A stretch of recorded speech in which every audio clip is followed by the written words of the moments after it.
महाराजा कृष्णदेव राय एक कीमती रत्न जड़ित अंगूठी पहना करते थे। जब भी वह दरबार में उपस्थित होते तो अक्सर उनकी नजर अपनी सुंदर अंगूठी पर जाकर टिक जाती थी। राजमहल में आने वाले मेहमानों और मंत्रियों से भी वह बार बार अपनी उस अंगूठी का जिक्र किया करते थे। एक बार राजा कृष्णदेव राय उदास होकर अपने सिंहासन पर बैठे थे। तभी तेनालीराम वहां आ पहुंचे। उन्होंने राजा की उदासी का कारण पूछा। तब राजा ने बताया कि उनकी पसंदीदा अंगूठी खो गई है और उन्हें पक्का शक है कि उसे उनके 12 अंगरक्षकों में से किसी एक ने चुराया है।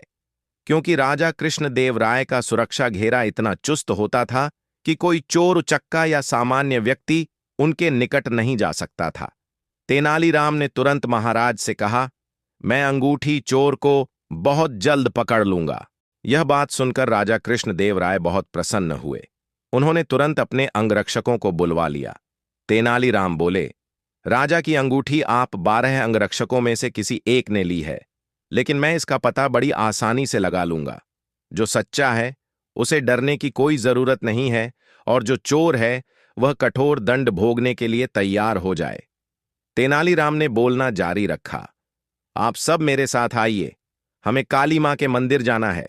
राजा बोले, ये कर क्या रहे हो तेनालीराम? हमें चोर का पता लगाना है, मंदिर के दर्शन नहीं कराने हैं। महाराज, आप धैर्य रखिए, जल्द ही चोर का पता चल जाएगा। तेनालीराम ने राजा को सब्र रखने को कहा।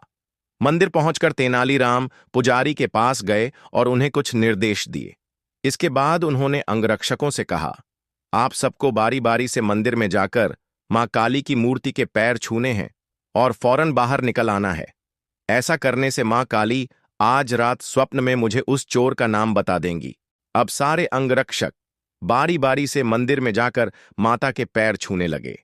जैसे ही कोई अंगरक्षक पैर छूकर बाहर निकलता, तेनालीराम उसका हाथ सूंघते और एक कतार में खड़ा कर देते।